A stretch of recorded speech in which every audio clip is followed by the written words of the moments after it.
സഹൃദയരെ salute. സൗന്ദര്യം ഒരു ശാപമാണോ? ഒരിക്കലുമല്ല. സുന്ദരകരമായിട്ടുള്ള വസ്തുതകൾ എല്ലാം നമുക്ക് നിത്യേന ആഹ്ലാദം നൽകുന്നു. Thing of beauty is A Joy for ever എന്നല്ലേ ജോൺ കീറ്റ്സ് എന്ന വിഖ്യാത കവി പാടിയിട്ടുള്ളത്.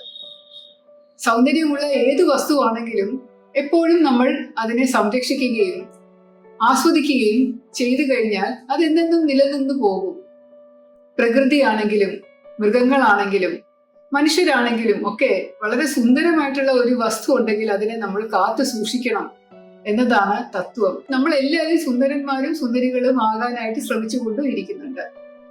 പക്ഷെ സ്ത്രീ സൗന്ദര്യം എന്തുകൊണ്ടോ ചൂഷണം ചെയ്യപ്പെടുന്നതായിട്ടാണ് പലപ്പോഴും എനിക്ക് തോന്നിയിട്ടുള്ളത്.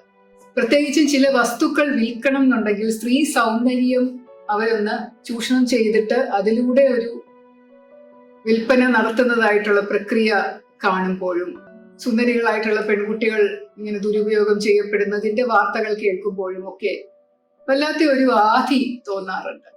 അതുപോലെ ഒരു സംഭവമാണ് പത്തനംതിട്ട ജില്ലയിൽ പന്തളം എന്ന് പറയുന്ന സ്ഥലത്ത് ഉണ്ടായത്. 1997 ഒക്ടോബർ മാസം വളരെയധികം മനസാക്ഷിയെ ഞെട്ടിപ്പിക്കുന്ന ഒരു വിവരം ഞങ്ങൾ അറിഞ്ഞു. പന്തളം NSS കോളേജിലെ വിദ്യാർത്ഥിനിയായിരിക്കുന്ന ഒരു പെൺകുട്ടിയെ ആ കോളേജിൽ തന്നെയുള്ള അധ്യാപകരും അവരുടെ സുഹൃത്തുക്കളും കൂടെ ചേർന്ന് പീഡിപ്പിച്ചു എന്നുള്ള ഒരു വിവരമാണ്. അത് ആ ജില്ലയെ മാത്രമല്ല, എനിക്ക് തോന്നുന്നു കേരളക്കരെ ആകെ ഒരു കോളിളക്കം സൃഷ്ടിച്ച ഒരു വാർത്തയായിരുന്നു ആ സമയം. അന്ന് വിശ്വസിക്കാൻ കുറച്ച് പ്രയാസം ഉണ്ടായിരുന്നു. കാരണം കുട്ടി മൈനർ അല്ല, 18 വയസ്സിന് മുകളിലുള്ള കുട്ടിയാണ്. 2ാം വർഷ ബിരുദ വിദ്യാർത്ഥിനിയാണ്. ഏതോ ഒരു സയൻസ് സബ്ജക്റ്റ് ആയിരുന്നു കുട്ടി പഠിച്ചിരുന്നത്. അതില് കുട്ടിയെ ഉപദ്രവിച്ചു എന്ന് പറയപ്പെടുന്നവരുടെ ആൾക്കാരുടെ കൂട്ടത്തിൽ ആ കുട്ടിയെ ഇംഗ്ലീഷ് പഠിപ്പിച്ച ഒരു സാറ്, പിന്നെ ബയോളജി പഠിപ്പിച്ച സാറ്, മറ്റ് 2 വിഷയങ്ങൾ കൈകാര്യം ചെയ്തിരുന്ന സാറുമാർ, അങ്ങനെ 4 സാറുമാരും പിന്നെ പുറത്തുനിന്നുള്ള 3 ആൾക്കാരും, അതായത് ഒരു വ്യവസായി, പിന്നെ ഒരു സാറിന്റെ ഒരു ബന്ധു, ഒരു സുഹൃത്ത്, അങ്ങനെ എല്ലാവരും കൂടെ ചേർന്ന് 7 പേരായിരുന്നു പീഡിപ്പിച്ചതായിട്ടുള്ള വിവരം ഞങ്ങൾക്ക് കിട്ടിയത്. അതനുസരിച്ച് ഒരു കേസ് എടുക്കാൻ വേണ്ടി കുട്ടിയുടെ വീട്ടിലേക്ക് ഞങ്ങൾ പോയി.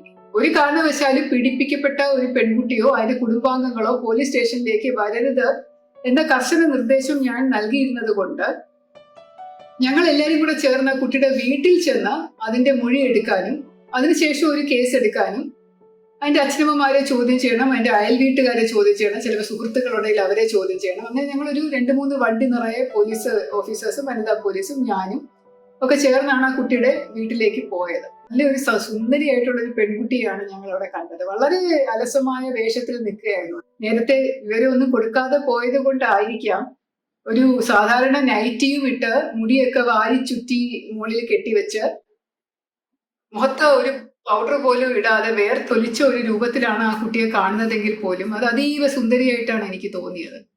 കാരണം അതിനൊരു നല്ല ഐശ്വര്യമായിട്ടുള്ള ഒരു ശരീരവും മുഖവും വളരെ സുന്ദരിയായിട്ടുള്ള വെളുവളാ വെളുത്ത വലിയ നല്ല കണ്ണുകളും നല്ല ചിരിയും ഒക്കെ ആയിട്ടുള്ള ഒരു സുന്ദരി ഒരു കുട്ടിയായിരുന്നു അത്. സംസാരിച്ചപ്പോൾ തന്നെ എനിക്ക് മനസ്സിലായി ഈ കുട്ടി അങ്ങനെ ഒതുങ്ങി അകത്തേക്ക് ഉൾവലിഞ്ഞ് നിൽക്കുന്ന ഒരു പ്രകൃതമുള്ള കുട്ടിയല്ല. കുറച്ച് സ്മാർട്ടായിട്ടുള്ള, എല്ലാവരുമായിട്ടും സംസാരിക്കാനും പുറമെ ഇന്ററാക്ട് ചെയ്യാനും ഒക്കെ ഇഷ്ടമുള്ള ഒരു മിടുമിടുക്കിയായിട്ടുള്ള ഒരു കുട്ടിയാണ്. സംസാരത്തിൽ ഉടനീളം നിഴലിച്ച് നിന്നത് അതിന്റെ ഒരു ആ സ്മാർട്ട്നെസ് ആയിരുന്നു. ചിരിച്ചുകൊണ്ട് വളരെ ഊർജ്ജസ്വലതയോടുകൂടിയാണ് പല കാര്യങ്ങളും അത് പങ്കുവെച്ചത്. കേൾക്കാൻ വിഷമമുള്ള കാര്യങ്ങളാണെങ്കിൽ പോലും കുട്ടിയുടെ പ്രകൃതിയാ ഉള്ള ഒരു സ്വഭാവം എന്ന് പറയുന്നത് ഈ ചുറുചുറുക്കാണ്. കുട്ടിയുടെ മൊഴിയൊക്കെ എടുത്തതിന് ശേഷം ആ കുട്ടി അമ്മ തയ്യാറാക്കി വെച്ചിരിക്കുന്ന ചായ എടുത്തുകൊണ്ട് ഞങ്ങൾക്കൊക്കെ തരാനായിട്ട് അകത്തേക്ക് പോയി.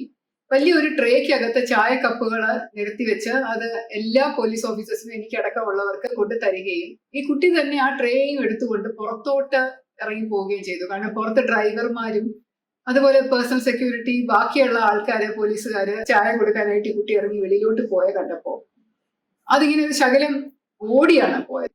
ഈ കുട്ടിയുടെ നൈറ്റ് ഡ്രസ്സിന്റെ വശം ഇങ്ങനെ ഒരു വശത്തേക്ക് പൊക്കി കയറ്റി കുത്തി വെച്ചിട്ടുണ്ട്. കാലിൽ തട്ടി വീഴാതിരിക്കാൻ വേണ്ടിയിട്ടായിരിക്കും അത് ചെയ്തത്. അപ്പൊ നല്ല പാട പോലെ വെളുവിളാ വെളുത്ത കാലിന്റെ ഇങ്ങനെ കൊലിസിട്ടിരിക്കുന്ന കണ്ടപ്പോ ഭയങ്കര ഭംഗി തോന്നി. അപ്പൊ പോലീസുകാരുടെ മുഖത്തോട്ട് നോക്കിയപ്പോ ആകെ എല്ലാവർക്കും ഒരു അന്താളിപ്പ്, ഇങ്ങനെ ഒരു അമ്പലെന്ന വലിക്കുന്ന സ്ത്രീ സൗന്ദര്യം കണ്ടിട്ട് നിൽക്കുമ്പോൾ ഒരു വായൊക്കെ പൊളിച്ച് നിൽക്കുന്ന പോലെ ഒരു അന്താളിപ്പ് കണ്ടപ്പോ ഞാൻ പെട്ടെന്ന് ഇറങ്ങി പുറത്തു പോയി പറഞ്ഞു, മോളിത് അകത്ത് കൊണ്ടുപോകും, സാരമില്ല, ഞങ്ങള് വനിതാ പോലീസൊക്കെ ഉണ്ടല്ലോ, ഞങ്ങള് ചായ വിതരണം ചെയ്തോളാം, വേഗം പോകുന്നു.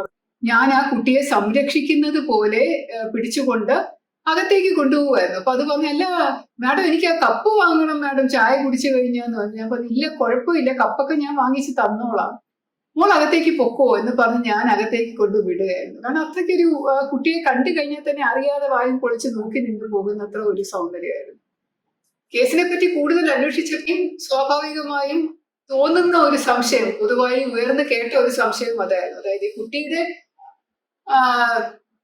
അനുവാദമില്ലാതെ അല്ലെങ്കിൽ സമ്മതമില്ലാതെ ഇതെങ്ങനെ നടക്കും. ഞാൻ ആദ്യമേ മോളോട് ചോദിച്ചു, എന്തുകൊണ്ടാണ് ആരോടെങ്കിലും പറയാത്തത് ഇത്. കുട്ടി എന്നോട് പറഞ്ഞത്, അത് ഓരോ പ്രാവശ്യവും സാറുമാർ അടുത്ത് വന്ന് ഓരോ സഹായങ്ങൾ അല്ലെങ്കിൽ പ്രത്യേകിച്ച് ഒരു സൗകര്യം ചെയ്തു കൊടുക്കുമ്പോൾ അതിന് സന്തോഷമാണ്. സാർ എന്നെ പ്രത്യേകമായിട്ട് പരിഗണിക്കുന്നുണ്ടല്ലോ, ഞാൻ അത്രയ്ക്ക് നല്ലൊരു കുട്ടി ആയതുകൊണ്ടായിരിക്കുമല്ലോ എന്ന് വിചാരിക്കും. ഇപ്പൊ സ്റ്റാഫ് റൂമിൽ വിളിപ്പിക്കുമ്പോഴോ അല്ലെങ്കിൽ സാറിന്റെ ക്വാർട്ടേഴ്സിൽ വിളിപ്പിക്കുമ്പോഴോ അല്ലെങ്കിൽ റെക്കോർഡ് കറക്റ്റ് ചെയ്ത് തരാം അല്ലെങ്കിൽ ഞാൻ ഇത് ശരിയാക്കി തരാം എന്ന് പറഞ്ഞ് അല്ലെങ്കിൽ ഇംഗ്ലീഷിന്റെ പാഠം പഠിപ്പിക്കാൻ വേണ്ടി വിളിപ്പിക്കുമ്പോഴോ അങ്ങനെയുള്ള പല അവസരങ്ങളിൽ ഈ കുട്ടി അതൊരു നല്ല കാര്യമാണ്, സാറന്മാർക്ക് എന്നോടുള്ള പ്രത്യേക വാത്സല്യം കൊണ്ട് ചെയ്യുന്നതാണെന്നുള്ള വിചാരത്തിലാണ് പോയത്. ആദ്യമൊക്കെ ഇങ്ങനെ തൊടലും പിടിക്കലും ഒക്കെ ആണെങ്കിൽ അത് പതുക്കെ പതുക്കെ പിന്മാറിയെങ്കിലും തള്ളിക്കളയാൻ ശ്രമിച്ചുവെങ്കിലും അത് പിന്നീട് അത് പ്രലോഭിപ്പിച്ചുകൊണ്ട് പല സ്ഥലത്തും ഈ കുട്ടിയെ കൊണ്ടുപോയി ചെയ്തു. ആദ്യത്തെ പ്രാവശ്യം ഒരു പീഡനം ഉണ്ടായപ്പോൾ അതിന് ഭയങ്കര പേടിയായിരുന്നു പുറത്തോട്ട് പറയാൻ.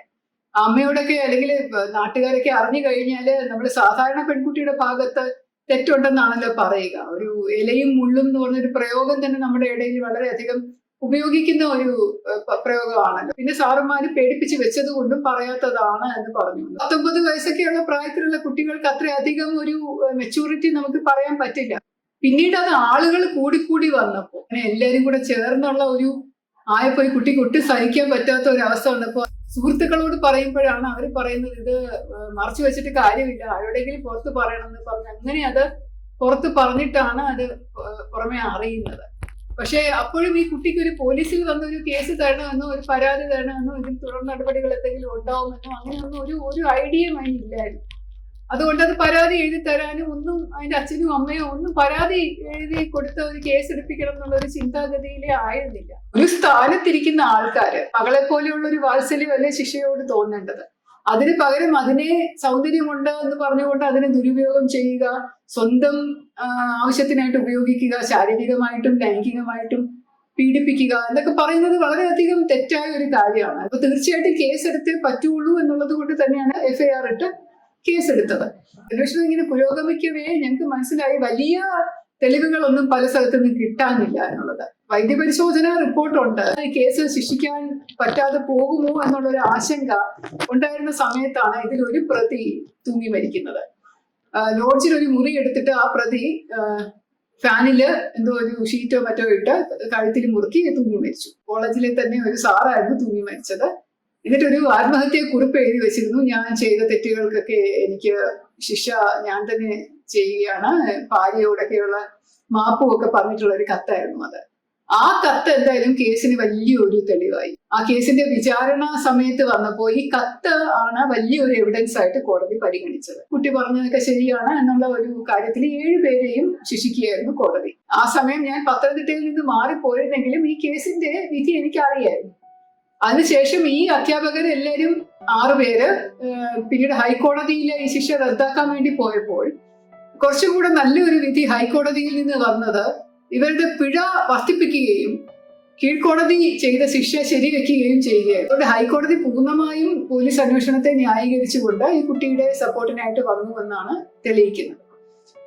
ഈ കേസ് അന്വേഷണം നടക്കുമ്പോഴും ചാർജ് ഷീറ്റ് ചെയ്യുമ്പോഴും ഒക്കെ എനിക്ക് മനസ്സിൽ വലിയൊരു ഭയം ഉണ്ടായിരുന്നത് ഈ കുഞ്ഞിന്റെ അവസ്ഥയെ കുറിച്ചിട്ടായിരുന്നു. അതിന്റെ പഠനം ഇനിയും പൂർത്തിയാക്കാൻ അതിന് പറ്റുമോ, ഈ കുട്ടിക്ക് എന്തെങ്കിലും മാനസികമായിട്ട് പ്രശ്നങ്ങൾ ഉണ്ടാവുമോ, സമൂഹത്തിൽ ഒറ്റപ്പെടുമോ, എല്ലാവരും അതിനെ മോശമായിട്ട് കാണുമോ, പെരുമാറുമോ, അതിനിനിയും കൂടുതലായിട്ട് എന്തെങ്കിലും ജീവിതത്തിൽ വിജയം നേടാൻ സാധിക്കുമോ.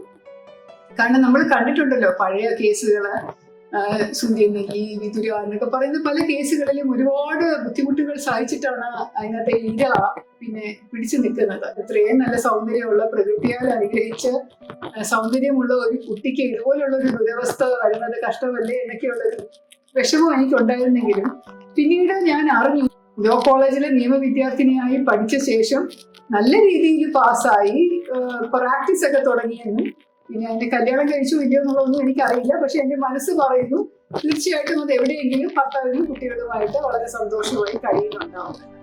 അപ്പൊ അതൊരു നല്ല രീതിയിൽ പര്യവസാനിച്ചെങ്കിലും പലപ്പോഴും എനിക്ക് ഈ സൗന്ദര്യം ഒരുപാടുള്ള പെൺകുട്ടികളെ കാണുമ്പോൾ മനസ്സിൽ കൂടെ ഒരു ആദ്യം ഇങ്ങനെ കയറി പോകാറുണ്ട്. കഷ്ടം, അത് സൂക്ഷിക്കുവോ, അതിന് സമൂഹത്തിന് പ്രൊട്ടക്ഷൻ കിട്ടുമോ എന്നൊക്കെയുള്ള ഒരു ചിന്ത ചുമ്മാതെ മനസ്സിൽ കൂടെ കയറി ഇറങ്ങാറുണ്ട്. യൗവനകാലത്ത് ഞാനും ഒരു സുഹൃത്തും കൂടെ ഒരു വീടിന്റെ മുന്നിലൂടെ നടക്കുമ്പോൾ ആ സുഹൃത്ത് പെട്ടെന്ന് ആ വീട്ടിലേക്ക് കൈയെത്തി ഒരു ചെടി പറിച്ചെടുക്കുന്നത് കണ്ടത് ഓർമ്മയുണ്ട്. എന്ത് ഭംഗി, എനിക്ക് ഇതിന്റെ വീട്ടിൽ പോയി നടണം എന്ന് പറഞ്ഞിട്ട് വെളിയിലോട്ട് തൂങ്ങി കിടന്നിട്ടില്ല, അത് അകത്തോട്ട് ഇങ്ങനെ എത്തി വലിഞ്ഞിട്ട് ആ ചെടി ഇങ്ങനെ പറിച്ചെടുത്തപ്പോൾ അത് പക്ഷെ എല്ലാം കൂടെ ഇളകി എന്റെ കയ്യിൽ ഇങ്ങനെ വന്നു.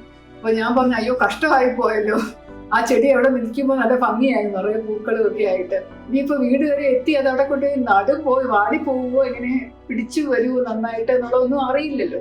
അപ്പൊ അത് വേണ്ട, അത് അവിടെ നിന്നാൽ മതിയായിരുന്നു. ഇത്രയും ഭംഗിയുള്ളൊരു കാര്യമല്ലേ, എനിക്ക് വേണം, എന്റെ വീട്ടിൽ കൊണ്ടുപോയി നടണം എന്നുള്ള ആഗ്രഹത്തിലാണ് ഈ കുട്ടി അത് പറിച്ചുകൊണ്ട് പോയത്. ഞാൻ പറഞ്ഞു, അത് എന്നും ആ വഴി കൂടെ തന്നെയല്ലേ നമ്മൾ നടക്കുന്നത്, അപ്പൊ എന്നും നമുക്ക് ആസ്വദിച്ചുകൊണ്ട് അത് സൗന്ദര്യം അവിടുന്ന് ആസ്വദിച്ചുകൊണ്ടെങ്കിൽ പോവാല്ലോ. ഞാൻ അന്ന് ചോദിച്ചത് ഓർമ്മയുണ്ട്. എല്ലാവരും അങ്ങനെയൊന്ന് പൊതുവെ എന്തെങ്കിലും നല്ല ഒരു കാര്യം കണ്ടു കഴിഞ്ഞാൽ ഉടനെ ഒരു ആർത്തി വരും, അത് എനിക്ക് വേണം, എനിക്ക് സ്വന്തമാക്കണം എന്നുള്ളത്. അപ്പൊ സൗന്ദര്യമുള്ള എന്ത് വസ്തുക്കളും സ്വന്തമാക്കാൻ വേണ്ടി ഏതറ്റം വരെയും ചില ആൾക്കാർ പോകും. വളരെ വില കൂടിയ പെയിന്റിങ് വാങ്ങുന്നതോ അല്ലെങ്കിൽ വളരെ വില കൂടിയ ക്യൂരിയോസ് പല സ്ഥലത്തു നിന്ന് സംഘടിപ്പിക്കുന്നതോ ഇതുപോലുള്ളൊരു ഹോബി ആയിട്ട് മാറുന്നത് എന്റെ വീട്ടിൽ കൊണ്ട് വെക്കാനും സൂക്ഷിച്ചു വെക്കാനും അങ്ങനെയല്ലേ ഒരു സ്വന്തമായിട്ട് എന്റെ കണ്ണുകൾക്ക് മാത്രം എന്ന് പറഞ്ഞു. അതുപോലെ സ്ത്രീ സൗന്ദര്യവും ഇതുപോലെ ചൂഷണം ചെയ്യപ്പെടുന്ന ഒരു അവസ്ഥ നിലനിൽക്കുന്നത് വളരെയധികം ഖേദകരമായിട്ട് പലപ്പോഴും തോന്നാറുണ്ട്. സസ്നേഹം, ശ്രീലേഖ.